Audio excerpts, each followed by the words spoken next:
দু চোখে হঠাৎ করে কাল বৈশাখী, চৈত্রের শেষ বেলা পাতা ওড়ে নাকি, গত বছরের মায়া ভেঙে যাবে বলে, রাজপথ ভেসে গেছে অচেনা কাজলে।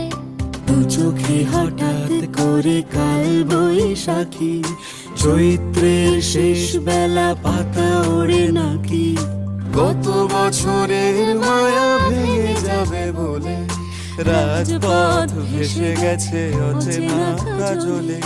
তুমিও অঝরে তাকে শুধু ভালোবেসো, এসো হে